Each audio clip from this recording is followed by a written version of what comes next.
ഇപ്പോൾ വിദ്യാർത്ഥികളുമായുള്ള മുഖ്യമന്ത്രിയുടെ മുഖാമുഖം പരിപാടി കോഴിക്കോട് ക്രിസ്ത്യൻ കോളേജ് ഗ്രൗണ്ടിൽ പുരോഗമിക്കുകയാണ്. മുഖ്യമന്ത്രി പിണറായി വിജയൻ സംസാരിക്കുന്നു. ശാസ്ത്രാബോധം സമൂഹത്തിൽ പ്രചരിപ്പിക്കുക എന്നത് ഏതൊരു സർക്കാരിന്റെയും ഉത്തരവാദിത്തമാണ് എന്ന് നമ്മുടെ സംസ്ഥാന സർക്കാർ കാണുകയാണ്. അത്തരത്തിൽ അടിസ്ഥാന ശാസ്ത്രബോധവും മാനവിക മൂല്യവുമുള്ള തലമുറക്ക് മാത്രമേ വിദ്വേഷരഹിതമായ ഒരു നവകേരളം സൃഷ്ടിക്കാൻ കഴിയും. ഈ ബോധ്യം വിദ്യാർത്ഥികൾക്ക് പ്രത്യേകമായി ഉണ്ടാകണമെന്നുകൂടി ഓർമ്മിപ്പിക്കട്ടെ. എല്ലാ വിദ്യാർത്ഥികളെയും ഒരൊറ്റ അച്ചിൽ വാർത്തെടുക്കുന്ന നിലവിലെ രീതി ഒഴിവാക്കിയേ തീരൂ. ഗവേഷണത്തിനും അധ്യാപനത്തിനും താല്പര്യമുള്ളവർക്ക് ആ അർത്ഥത്തിൽ വളരാനാവണം. കലാകായിക മേഖലകളിൽ താല്പര്യമുള്ളവർക്ക് ആ തലങ്ങളിൽ മുന്നേറണം. ബിരുദത്തിന് ശേഷം തൊഴിൽ മേഖലയിലേക്ക് പോകാൻ താല്പര്യമുള്ളവർക്ക് ആവശ്യമായ ജ്ഞാനവും നൈപുണ്യവും അഭിരുചിയും നേടാൻ അവസരമുണ്ടാകണം. ഇങ്ങനെയുള്ള വിശാലവും സമഗ്രവുമായ കാഴ്ചപ്പാടോടെയാണ് സർക്കാർ ഇടപെടുന്നത്.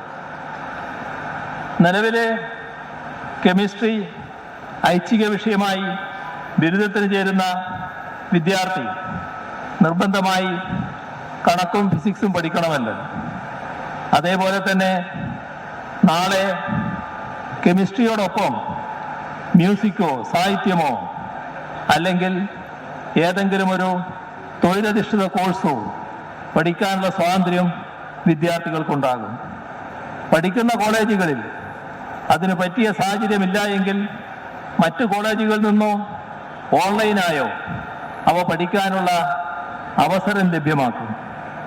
താല്പര്യമുള്ള മുഴുവൻ വിദ്യാർത്ഥികൾക്കും ഒരു സെമസ്റ്റർ പൂർണ്ണമായും ഇന്റേൺഷിപ്പ് അല്ലെങ്കിൽ പ്രോജക്റ്റ് ചെയ്യാനുള്ള അവസരമുണ്ടാകും. Blockchain, virtual reality, augmented reality എന്നിവയുടെ സാധ്യതകൾ പ്രയോജനപ്പെടുത്തി സമകാലികമാക്കും. അതത് ഘട്ടങ്ങളിൽ സംഭവിക്കുന്ന സാങ്കേതിക വിദ്യാ മാറ്റങ്ങളെ ഉൾക്കൊണ്ട് കാലികമാക്കുന്നതിനുള്ള ഇടപെടലുമുണ്ടാകും.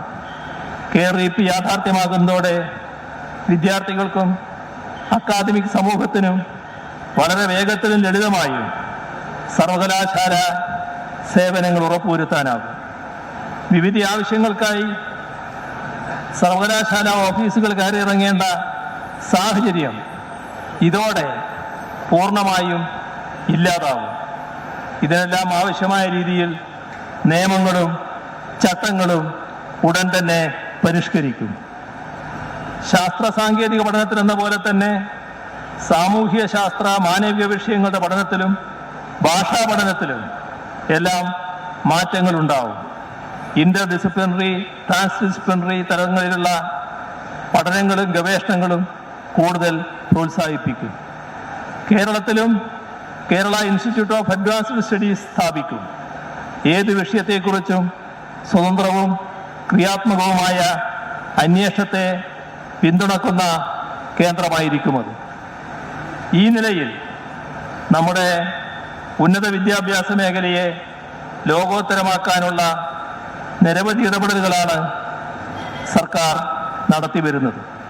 ഇതുമായി ബന്ധപ്പെട്ട തുറന്ന സംവാദത്തിനുള്ള വേദിയാണിത്.